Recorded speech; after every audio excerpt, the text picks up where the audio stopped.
a bad idea. Um, I mean, maybe. Can they beat Phantom Lancer? I don't know. Morphling just doesn't he just get torn up by a diffusal Yeah. blade Phantom Lancer? That's kind of what I was thinking too. Is like the Hmm. Morphling, I don't really understand. Like, unless there's just something that they feel very confident about, that, like they don't really need to worry about the PL that much. Yeah. I don't know what the Morphling gives you. Prepare for battle. I'm. I mean, it's a safe lane carry that deals with Darkseer pretty well. I mean, it gives you some hard carry potential. I'm not convinced about it versus the Phantom Lancer. I thought drafting wise, they were put into a corner just because some of their weird picks like Viper and stuff. I think a couple things that need to happen for Void Boys to have a chance at being able to win this game. First of all, Beastmaster has to have a good time. Ideally, in the laning phase, looks like he's holding off on whether or not he wants to buy Iron Talon, which he'll probably see the matchup in Slardar, Winter Wyvern, and go, yeah, let's just go ahead and pick up Iron Talon, just make things easy. 30 That needs to go seconds well, to and battle. Viper needs to shut down the Phantom Lancer mid. Samael's mid Phantom Lancer, I'm interested to see how he does versus Susie's or 747's Viper, but How do you handle that matchup? I mean, on paper, it should be pretty damn difficult. I mean, PL, he's elusive and slippery, but at the same time, it's a Viper's a Viper. Hold that thought, though, as we'll see what happens with the runes. Looks like it's going to be pretty standard stuff, as EG The has battle a begins. stranglehold on top, and at bottom, obviously, Void Boys will take the others. So, actually, table that question for just a moment, Cap. We'll come back to it. For now, let's take a look at who's handling who as they make their way to lane. It's going to be Symbol of Peace playing on our Kunkka. He's hanging around the jungle right now, making his way towards mid. Looks like it will be a support, joined by Omega Poner on the Oracle as well. Morphling, played by Patzel. He'll be playing, farming in the safe lane, I should say. Mid will be played by 747, as you had mentioned. That's going to be the Viper pick. And Snake King did pick up the Iron Talon, now ready to go to work here in the off lane. Now on the other side, Evil Geniuses, PPD playing his, I would say at this point, fairly trademark winner Wyvern. In mid, as you mentioned, Sumail on the Phantom Lancer going to be going up against a tough matchup in the Viper. Universe is going to start going to work in the jungle on the Darkseer right off the bat using the Iron Talon as well. It's going to be Zai wandering around on the Bounty Hunter, trying to harass Snake King and being pretty effective at least leeching some experience so far. And then, of course, Fear, who is farming up the Slardar. I think part of the reason I wanted to see Iron Talon on Snaking, it used to be thought that these kind of four positions like Bounty Hunter and Riki were too disruptive for you to run junglers, but I think that's not actually the case whatsoever, and we figured that out with Iron Talon being so good. Beastmaster is just able, like, look at him. He doesn't actually get low because he doesn't tank the creeps very much. Nice. Very well played by Snaking, holding like he was faking the right click.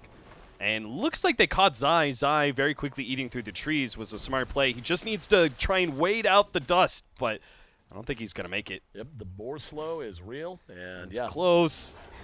he's going to try to double it Oh, back. Oh, God. barely made it. Barely made it. And too bad they don't have a second round of vision. Sentry wards. But Zion's going to make it away, and as you said, oh, Oh, wow. no. Oh, I blame you. You're controlling yeah. the camera. All right. Viper died. All right, so the answer of how well is Samael going to be able to do versus Pretty the Viper good. mid, apparently pretty well. He just killed him. I mean, I think Phantom Lancer does okay versus his matchup, but he shouldn't win it outright. Like he shouldn't be able to pick up a kill. That is pretty absurd. Not just the kill either, by the way. Even before the kill happened. I mean, I guess he did just get a few free CS. He was still hanging and banging with the Viper pretty even. 9 for 2 versus 9 for 1. So it wasn't as if he was being completely bullied out of that lane to begin with. And I'm actually really sad we missed it. I'd love to know what the hell happened. Yeah, I have no clue. The nature of the ever-roaming four position. Looks like they caught Zai and should be able to kill him this time around. They have this kind of cool combination of, oh my god. Wow. Okay, so Zai's going to be able to make it away once again. As a little bit of a, would you call that a misplay from Void Boy or a good play from Zai? No, that was, I mean, like, Zai, you can be like, okay, that was kind of smart of him to run backwards, but Right. that was so poorly coordinated by these two, the two supports. Like, he should have been laid out the torrent and say, release, and first of all, you put the torrent in the middle of the Bounty Hunter so he doesn't just run back on you like that. Right. I think it was just Symbol of Peace misclicking torrent. But Maybe a little nerves coming into it, you think?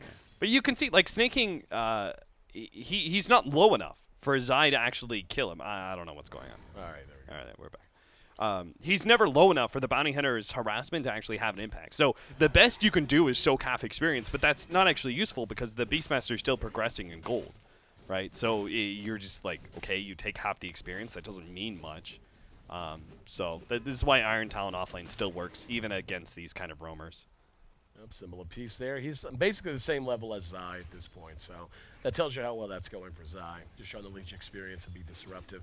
Thankfully for EG, though, the mid continues to go their way. Now 21 CS to the 12 of the Vipers. So it's not even that he's doing well. He's dominating the lane, and Zai does manage to snag the regen rune right from out from under the bounty hunter. How about the carries? 29 CS for Fear, 23 for Padsol on the Morphling. Yeah, they're both having a free lane. It's pretty standard. Like, carries have a pretty boring time the first 10 minutes just because so many offlaners will abandon in favor of Iron Talon, just because it's safer. Like players like Moon Meander and Swindles, who are two American offlaners who are very outspoken about how much they hate Iron Talon. It's because they're not farming offlaners. Their playstyle is meant to be like disruptive and in your face and draw attention away from the mid lane, and that's just not entirely where the meta's at. It can still work, but it's much more Iron Talon and farming focused in the offlane. Now, how do you feel about the Iron Talon? Just as a commentator with no dog in the fight. Oh god, mid, 747's mega dead. Death number 2. So I would say that it's not good. I mean, like it makes offlane boring to watch. Like I'll be honest, Snaking, he should be okay.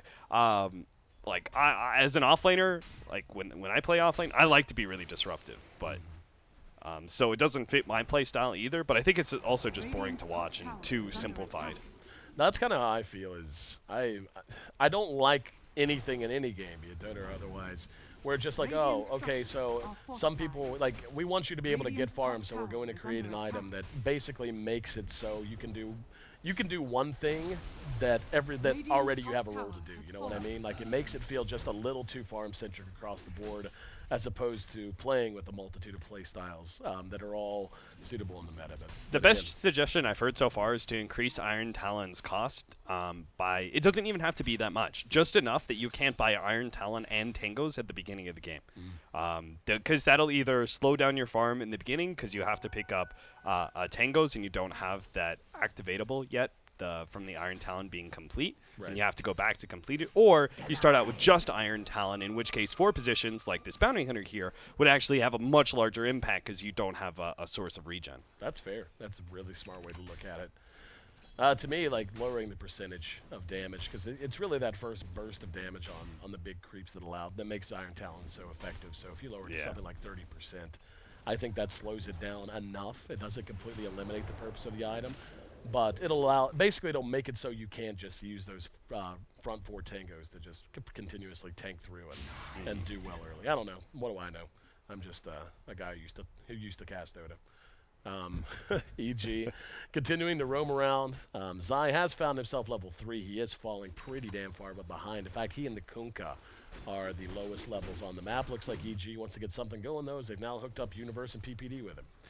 Yeah, they Universe should never like show in lane against this kind of matchup, just because the Morphling's pretty dangerous, and then we should have seen the power of this combination of Oracle and Kunkka, where you have this really long ensnare that allows the Torrent to be able to land. Pretty cool combination, a lot of nuking power. So when Universe shows up in lane, I think it is a bit obvious that he's got some backup behind him, but obviously Void Boys, even if it wasn't completely obvious just from that read, they even had a ward in lane, so they shouldn't be caught out by this in any way. As I say that, though, Omega Poner's a little far out.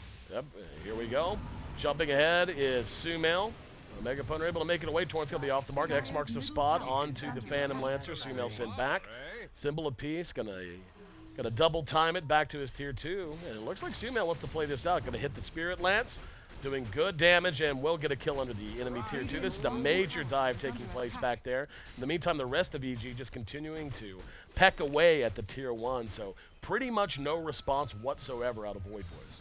Yeah, that was pretty interesting that EG, like, that is a 5-man rotation before the 10-minute mark. Now, it's not that weird to evade the enemy safe lane. Like, very common factor ever since TI5, where CDC, they were the team to do it the most with aggressive, or at least they were the team to do it most successfully with their aggressive gyrocopter, where they would always move that carry into the enemy safe lane, invade, just because your own safe lane is too dangerous, right? But Snaking, think he's dead? As to Primal Roar, Universe might still be able to run him down. Close. Yeah, Universe. He's going to have to punch him a couple times. I don't think that's going to work. One more? Oh, nope. Thought he would get there. Not the case. Meantime, down at bottom, Fear taking a little bit of damage. He was X'd and torrented, but he's got an armlet done already, by the way. We haven't even really gone through item progression all that much.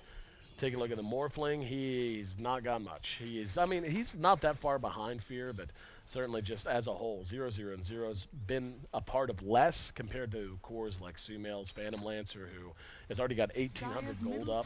We'll see if he wants to go tier 2 boots, if he wants to go straight defusal or what. Yeah, that's the big difference, is that Viper, like 747, you don't pick a Viper to lose the laning phase, but he definitely did, right? And then Sumail managed to be a part of some kills, and they get the tier 1 tower at bottom lane. Now he's almost double the net worth. In fact, he's over double the net worth of the Viper. That is the big difference of how the laning phase went. You could say that, like, oh, Morphling, you know, he doesn't have as much net worth because the tier 1 tower, or he got chased out of his lane or whatever, but and that's fair. But the big difference is the impact of our mid laners is going to be dramatically different. Yep. Across the board, I mean, EG has the 3 highest in terms of net worth. To put that in perspective, that means that Universe's Darkseer is more farmed than the Morphling at this point. That's a disturbing fact if you're a Void Boy or a Void Boy fanboy. And you're talking roughly a 5,000 to 6,000 gold deficit that they found themselves in. And it's one thing to be in that whole 20 minutes in, you're losing, but whatever. We're just 10 minutes in. The laning phase is barely broken apart, and your efficiency has been so poor that you're already falling that far behind. So that's the negative. Let's talk about the positive. What does Void Boys have to rely on? We know they've got the Faceless Void. Or actually, no, we don't. We know the Void Boys have the Kunkka. I was looking at the Void photo right next to him, who is a team fight monster. Is he going to be something that can help turn this around off of the initiation of Snake King? Yeah, they have really good ganking potential thanks to the X marks the spot, but oh, they're going to miss out. I think they got scared by seeing Fear, and I guess they should be. They don't really have the nukes to guarantee a kill here against 2 of the tankier heroes. EG are actually just, I think, very smartly leaving the 2 tankiest heroes in this bottom lane. Looks like Sumail managed to pick up the kill in mid, but I think they're still going to run somebody down here. Looks like it's going to be the Kunkka. Yeah, they've got him. Well, the Roar was already used, and it was funny. You had just brought up them being scared, and certainly we saw the action fit that as well. They were running away on the assumption that EG was going to chase them down, and they certainly have, as there's another kill tally that Kunkka brought down by the crush from Fear. But as they were running away, they didn't have vision. They had no idea if anyone from EG was even coming. In fact, Sumail was in mid. Like they had good reason to believe they weren't, and they still spent a Roar on one hero just in case there was going to be somebody else coming. 5-0 rather. Void Boys continuing to just fall apart here in this quali game. Yeah, you just look at the way that Evil Geniuses, I think it's just cool to watch their movement. The way that they move out of their safe lane like super early on. They move all 5 heroes to bottom lane. It's kind of coincidental just because Sumail sees the opportunity to rotate as a Phantom Lancer, but the fact that they move the other 4 heroes outside of Sumail into bottom lane at 8 minutes, right? By 8 minutes, they do that. Then they leave to the tankier heroes in bottom lane and leave their top. They've abandoned the top lane for the most part. The only time they show up is when the lane actually gets pushed in by a single hero, like the Morphling, who's trying to split push that and just be farm efficient. Right. When he does that, they're like, we're not going to give up a free tower. We know you're alone because we just want to fight, so we'll send someone to defend. But otherwise, they just completely abandon their lane. They're focused on controlling the Radiant jungle as well as controlling mid.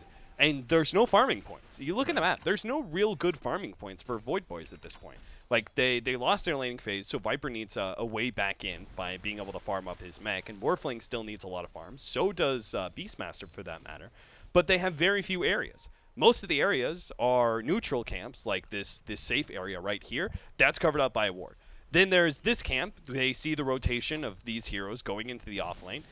So they know how many heroes are heading up there and whether or not they can actually save their tier 1 or just give it up. Their whole entire Radiant jungle, this part of the area, completely covered. Like, there's no way you can farm this. And if you do, even if you farm the safe lane here, you could see what happens. Trouble bottom. As that's going to be a track kill. No, they'll catch you anyway. And just good movement, as you had mentioned. CG's timings, seeing that Void Boys have committed a few folks up the top, etc. And you can't blame the Morphling. I mean, he's farming just under the shadow of his own tier 2. And granted, you certainly, you have to be aware whenever the map's dark. I don't know what you can do. And I think the big problem I'm beginning to have, on top of everything you said, which is 100% on point, is in a perfect world, Void Boys down 0-6, say they go on a 8, they get 8 kills unanswered, they take a couple of towers. Even so, the damage is so done already for EG, and the fact that the Phantom Lancer is so far ahead. He's got his diffusal ready. The pieces are going to be on the way to him shortly. He's also got his Boots of Traveler. So his ability to split push is going to keep the map in EG's hands, at least for the foreseeable future. And, the Morphling can help with that a little bit with very judicious use of the Replicate. But at the same time, what does Void Boys have to really answer a 30, 40-minute PL? And we talked about this during the draft. I just don't see them being able to do so.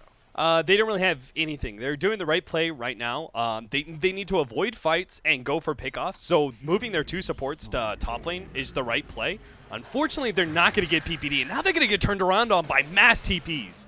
Yep, and this is going to be 2. They just lost 1 in mid. Sybil of Peace is gone. There's a vacuum to bring him right back in, and EG just piling it on at this point.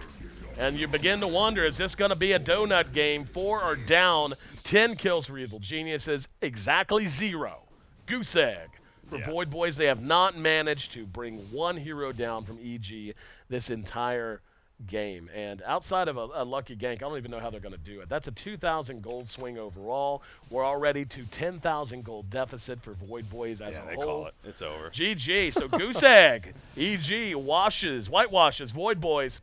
And Cap, I'll tell you what, man, we've seen some good Dota. The problem is the good Dota we're seeing is matched up against not awesome Dota.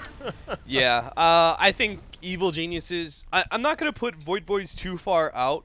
I think this is a little bit, like, in the previous matchup that we casted together, I'm going to put that more on Drinking Boys. Yeah. Just because I think FDL is good, but they're not that good. I think EG is that good. I think that this iteration of Evil Geniuses has the potential to be a TI winning team, like they want to be. So I think that they actually just make teams look that bad. Right. Plus the draft wasn't good. I think they made some serious errors. They probably like a little bit nervous, and they think they have to like do something, like maybe they drafted Viper preemptively and we're like, all right, we're gonna shut down Sumail. That'll be our into this game, right? But that very clearly didn't work out. In fact, that was probably their biggest weakness.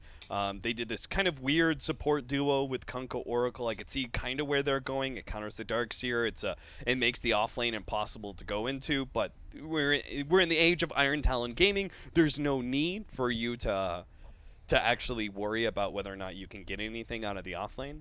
And Evil Genius is just, I didn't really get to fully explore it, but we kind of got delved into their moving around the map and the way they controlled from a dire side perspective, right? They got these hyper aggressive wards up thanks to the bounty hunter. They controlled the Radiant jungle. They had ward points on the other areas of neutrals that aren't as easily controlled. Right. And then they left their off lane. Just to push in, whatever, because it's like a deadline. You just leave it be. If they farm it, like sometimes you'll defend if you feel confident. They're not actually 3 or 4 heroes there. But Void Boys just didn't know how to react to like that amount of control. And with that kind of draft, to be honest, I'm not sure how well they could have. They tried a little bit where they started pushing down that tier 1 with the Necronomicon and stuff, and that was kind of the right play, but.